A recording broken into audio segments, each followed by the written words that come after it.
Good morning, all the viewers who are watching this video.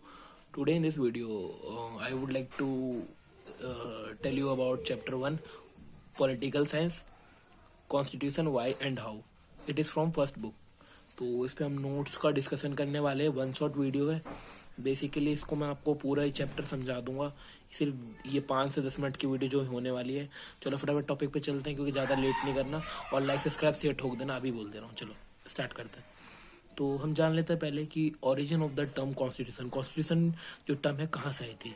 The term constitution is derived from the Latin word constituere which means to establish. यहाँ पे आप कॉन्स्टिट्यूर भी कर सकते हो, constitute ज़्यादा वो थोड़ा लगेगा फॉर्मल, तो वो ज़्यादा सही रहेगा। और कॉन्स्टिट्यूर लिखोगे तो इनफॉर्मल हो जाएगा थोड़ा। इसका मतलब ये कहा गया है कि एक लैटिन वर्ड से लिया गया है कॉन्स्टिट्यूट, जिसका मतलब होता है किसी चीज़ की स्थापना करना। अब हम जान लेते हैं कि कॉन्स्टिट्यूशन क्या होता है। तो the constitution is the basic और fundamental law of state. Constitution या फिर जो संविधान है किसी मतलब देश को चलाने के लिए, उसकी अर्थव्यवस्था को चलाने के लिए, वहाँ के लॉस को चलाने के लिए एक बहुत ही महत्वपूर्ण चीज़ है। ठीक है, उसके बाद हम जान लेते हैं टाइप्स ऑफ कॉन्स्टिट्यूशन। इंग्लिश में 4 टाइप के बताए हुए हैं, हिंदी में 2 टाइप के हैं, बट उनमें क्वेश्चन भी बाकी से भी आते हैं। तो मैं कहूँगा कि आप चारों ही पढ़ लें। पहला जो है वो रिटन कॉन्स्टिट्यूशन है, सेकंड अनरिटन कॉन्स्टिट्यूशन है, थर्ड जो है रिजिड कॉन्स्टिट्यूशन है, फोर्थ जो है फ्लेक्सिबल कॉन्स्टिट्यूशन है। अब चलते हैं नेक्स्ट पेज की तरफ। तो चलो हम जान लेते हैं रिटन कॉन्स्टिट्यूशन क्या होता है, अनरिटन क्या होता है, रिजिड क्या होता है, फ्लेक्सिबल क्या होता है। रिटन कॉन्स्टिट्यूशन क्या होता है। If the constitution of the state are in a written form is called written constitution. अगर कोई सा देश है जिसकी कॉन्स्टिट्यूशन लिखा हुआ है किसी डायरी में, किसी कॉपी, जो उनका संविधान होता है, तो उसे रिटन कॉन्स्टिट्यूशन बोलेंगे। इसका एग्जांपल हम ले सकते हैं इंडिया। और अनरिटन का एग्जांपल अगर हमें जानना है तो देखते हैं अनरिटन कैसे है। If the constitution of the state are in unwritten form it is called unwritten constitution. ऐसे तुम्हारी इजीली डेफिनेशन है, इसको बस अब बस ये इसमें अनरिटन होता है तो इसलिए अनरिटन, उसमें रिटर्न होता है तो रिटर्न। ठीक है, इसका एग्जांपल हम ले सकते हैं ब्रिटेन। अब रिज्ड कॉन्स्टिट्यूशन क्या होता है। रिज्ड मतलब होता है कठोर, जो कि इजीली से अमेंड ना हो सके। देखो जैसे if the constitution of the state can not be amend easily is called rigid constitution. Example हम ले सकते हैं अमेरिका। ठीक है, जो कि कठोर हो, बहुत आसानी से ना बदले उसका कोई भी लॉ। ठीक है, फ्लेक्सिबल कॉन्स्टिट्यूशन के बारे में जान लेते हैं।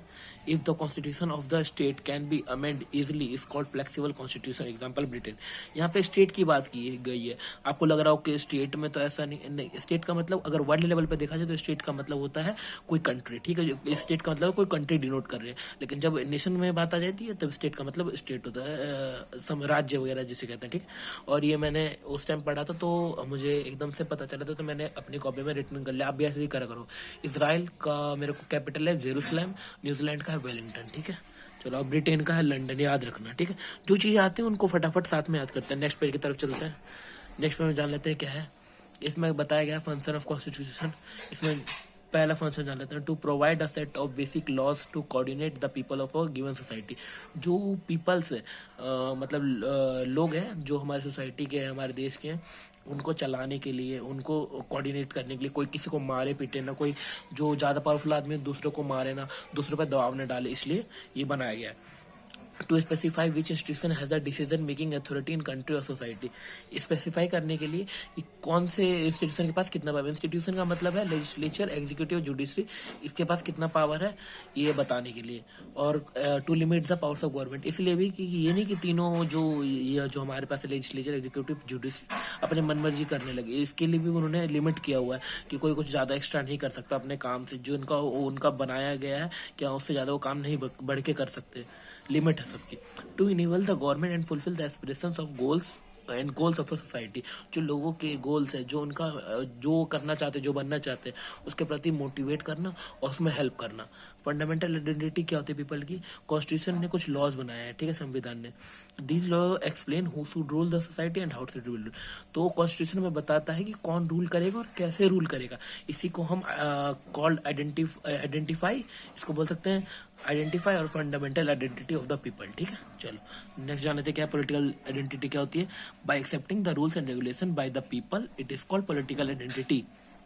इसका मतलब होता है जो हम, अगर हम किसी देश के बंदे हैं तो हमने वहाँ के रूल्स और रेगुलेशन को मतलब अपना लिया है, उसे बोलते हैं पॉलिटिकल आइडेंटिटी। किसी नॉर्मल पीपल जो सोसाइटी के लोग होते हैं उनकी। ठीक है, चलो आप स्क्रीनशॉट लेना चाहो तो ले सकते हो, मैंने देखो ले दिया।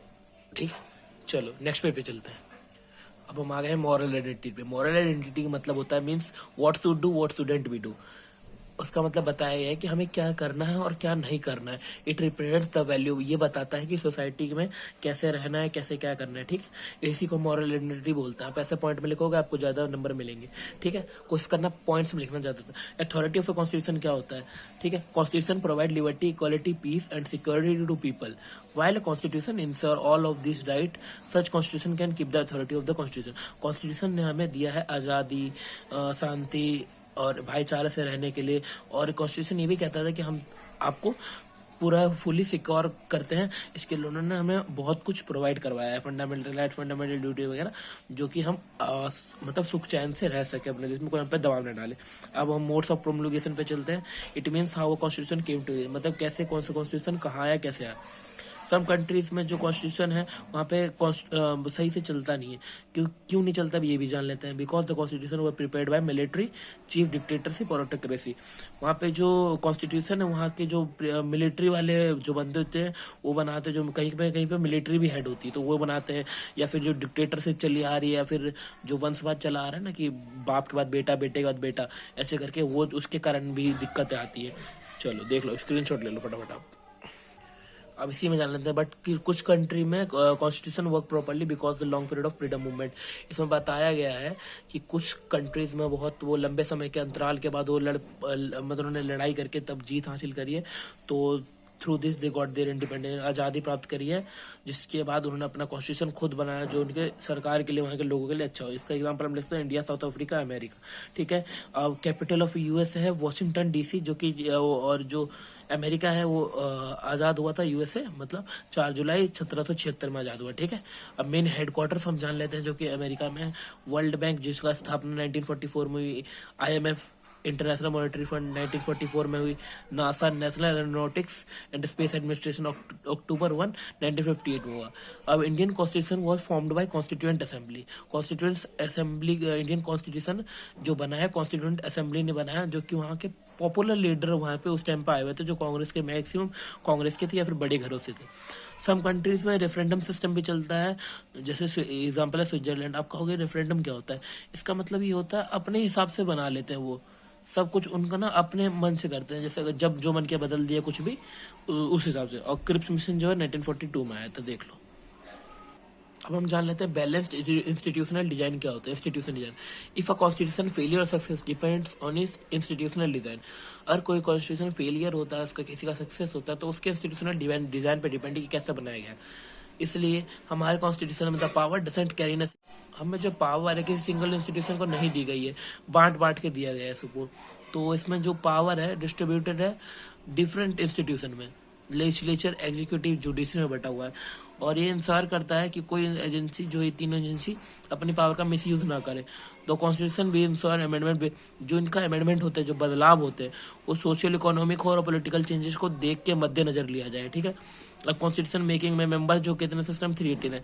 चीफ कमिश्नर्स कहाँ के आए हुए थे, दिल्ली, अजमेर, कुर्ग, बलूचिस्तान। और पार्टीशन ऑफ इंडिया किसने कराया था, माउंट बेटन प्लान के तहत हुआ था, ठीक है। चलो नेक्स्ट पेज पे चलते हैं। Making of Indian constitution, the Britain send mission to India in the name of cabinet mission. Cabinet mission भेजा था ब्रिटेन वालों ने। इसका मतलब ये था कि मिशन आके यहाँ पे ये कॉन्स्टिट्यूशन असेंबली बनाएगी। जो कॉन्स्टिट्यूएंट असेंबली क्या था, जो हमारे कॉन्स्टिट्यूशन को प्रिपेयर करें। कॉन्स्टिट्यूशन असेंबली ने इलेक्ट करा था सचिदानंद सिन्हा को टेम्पररी प्रेसिडेंट। उसके बाद कुछ समय बाद डॉक्टर राजेंद्र प्रसाद को परमानेंट मिनिस्टर सिलेक्ट कर दिया गया। कॉन्स्टिट्यूएंट असेंबली में उन्होंने 8 कमेटी बनाई। जो मोस्ट इंपोर्टेंट कमेटी थी ड्राफ्टिंग कमेटी, और हर कमेटी का अपना काम था। जो कमेटी के चेयरमैन थे वो थे doctor Bhimrao Ambedkar ji. The Indian constitution began जो हुआ था बनना चालू 9 दिसंबर 1946 से हुआ था, 26 नवंबर 1949 को बनकर तैयार हो गया। उसके बाद ये लागू कब हुआ, लागू हुआ 26 जनवरी 1950। और सुप्रीम कोर्ट ऑफ अभी भी सेम डेट को स्टेब्लिश हुआ। बट सुप्रीम कोर्ट में काम होना कब से चालू हुआ, 28 जन से, जो उसमें केसेस वगैरह का, ठीक है। तो constitution take time to prepare about 2 years 11 month 18 days, ठीक है। देख लो, ये कॉन्स्टिट्यूशन, मेकिंग ऑफ कॉन्स्टिट्यूशन बहुत इंपॉर्टेंट क्वेश्चन चैप्टर से बहुत आता है। आप चाहो तो बेसिक से स्क्रीनशॉट ले लेना, बहुत काम आएगा, पढ़ लेना इसको, ऐसे पॉइंट्स में याद कर लेना। अब हम आ जाते हैं, there are two factors which give authority to जो अथॉरिटी है कॉन्स्टिट्यूएंट असेंबली के पास। Principle of deliberation procedure, principle of deliberation जान लेते हैं। The members of the constitution assembly discuss every subject and finally them to the provision of the constitution. इसमें बताया गया जो कॉन्स्टिट्यूशन असेंबली है उन्होंने सब्जेक्ट हर फाइनली बताया गया है, उसमें कोई भी सब्जेक्ट अगर उसके अंदर आता है, कोई भी केस आता है तो पूरा उस पर डिस्कशन होता है, कैसे क्या होगा, कैसे कॉन्स्टिट्यूशन के लिए इसमें कितना प्रोविजन है, सब कुछ बताया जाता है। They give more importance for the national interest than community interest. वो लोग बेसिकली ना पूरे नेशन को लेके चलते हैं, कोई ये नहीं कि सिर्फ SC ST को देख रहे हैं, ST को देख रहे हैं, जनरल वालों को देख रहे हैं, नहीं, पूरे नेशनल इंटरेस्ट को देखते हैं, किसमें कहाँ इंटरेस्ट कहाँ हमारे देश वालों का ज्यादा। देश debate and discuss by arising issue, कोई भी इशू या फिर कोई भी केस आता है उस पर कॉन्स्टिट्यूशन असेंबली का हर मेंबर का व्यू लिया जाता है, ठीक है। प्रोसीजर जान लेते हैं क्या हुआ था। The constitution assembly consist 8 committee, each committee का अपना काम था। द मोस्ट इंपॉर्टेंट कमेटी जो थी ड्राफ्टिंग कमेटी, द चेयरमैन जो थे वहाँ के डॉक्टर भीमराव अम्बेडकर जी थे। मैंने आपको बता दिया ड्राफ्टिंग कमेटी जो अपॉइंट हुई है 1947 में हुई। इंडियन कॉन्स्टिट्यूशन 9 दिसंबर 1947 हुआ, कंप्लीट 26 नवंबर 1949 में हुआ, बट केम टू 26 जनवरी 1950। ऑब्जेक्टिव रेजोल्यूशन जान लेते हैं क्या था, ये भी बहुत इंपॉर्टेंट, ये इसके क्वेश्चन बहुत बनते हैं। ऑब्जेक्टिव रेजोल्यूशन जो है इंट्रोड्यूस किया था जवाहरलाल नेहरू जी ने 1946 में दिसंबर में। इसका कंटेंट क्या था, इनका कंटेंट ये था कि इंडिया जो सोवर्जन डेमोक्रेटिक और रिपब्लिक कंट्री है, पॉपुलर होनी चाहिए हमारे sovereignty. The Indian constitution ensure social economic justice for all, सबको समाज और मतलब आर्थिक अधिकार वगैरह मिलना चाहिए। To ensure the protection for minorities and other backward classes, सबको माइनॉरिटीज को और जो अदर बैकवर्ड क्लासेस जो पिछड़े वर्ग के लोग हैं उनको प्रोटेक्शन मिले, ये नहीं कि उनको दबाया जा रहा हो। मेंटेन हो यूनिटी, पूरे नेशन का मेंटेन हो, और वर्ल्ड पीस और की स्थापना हो, ठीक है। चलो अब सोर्सेज ऑफ कॉन्स्टिट्यूशन जान लेते हैं। सोर्सेज ऑफ कॉन्स्टिट्यूशन में आ जाता है ब्रिटिश के कॉन्स्टिट्यूशन से हमने क्या लिया, FPTP first past the post system, parliamentary system, rule of law, role of speaker, law making procedure, citizenship, हमने सब ब्रिटिश से लिया। अमेरिकन कॉन्स्टिट्यूशन में क्या लिया, फंडामेंटल राइट जो कि 6, ओरिजिनल वाले में 7 थे, जुडिशियल रिव्यू, प्रीएम्बल, ठीक है। चलो चलते हैं नेक्स्ट पे। कैनेडियन कॉन्स्टिट्यूशन से क्या लिया, federal system with strong central government. Strong central government के पास हमारी ज्यादा पावर है, आपको पता है सेंट्रल गवर्नमेंट ज्यादा पावरफुल है, कोई स्टेट गवर्नमेंट से किसी के ऊपर भी रूल कर सकती है, थोड़ा सा तो मतलब थोड़ा ज्यादा बढ़ा के रूल कर सकती है, लीगली नहीं बट थोड़ा ऑफिशियली वैसे। जो स्यूडरी पावर्स है, फ्रेंच कॉन्स्टिट्यूशन से हमने लिया लिबर्टी, इक्वालिटी, फ्रेटर्निटी, ठीक है, आजादी, शांति वगैरह, भाईचारा वगैरह। फिर रिपब्लिक और आयरिश कॉन्स्टिट्यूशन से लिया आयरलैंड का कैपिटल है डबलिन।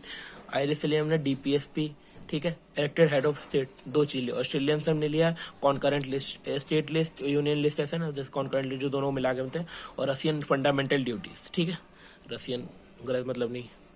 और साउथ अफ्रीका से लिया हमने कॉन्स्टिट्यूएंट अमेंडमेंट, ठीक है। और जर्मनी के कॉन्स्टिट्यूशन से हमने लिया emergency national emergency, article 352, presidential rule, article 356, financial emergency, article 360। Indian constitution originally क्या था और अभी क्या है, 395 आर्टिकल थे, अभी 470 आर्टिकल थे। उसमें 8 शेड्यूल थे, इसमें 12 शेड्यूल है, इसमें 22 पार्ट थे, इसमें 25 है। और रिटर्न का 2 साल 11 महीने 18 दिन लगे थे, 12 सेशंस हुए थे, 22 कमिटीज थी, अडॉप्ट हुआ था इतने तारीख को, सोर्स हुआ था इतने तारीख को, 105 अमेंडमेंट हुए हैं, आपको तो पता ही होगा। Chief of army Manoj Pandey, chief of air force air chief marshal BR Chaudhary, chief of navy admiral R Hari Kumar. Hope करता हूँ आपको ये वीडियो अच्छा लगा होगा। आज मैं इसी महीने में पूरे डाल दूंगा 18 वीडियोस जो पॉल साइंस के हैं। बस चलो मिलते हैं नेक्स्ट वीडियो में, till then take care, bye bye, see you in the next video. और लाइक सब्सक्राइब शेयर ठोक देना।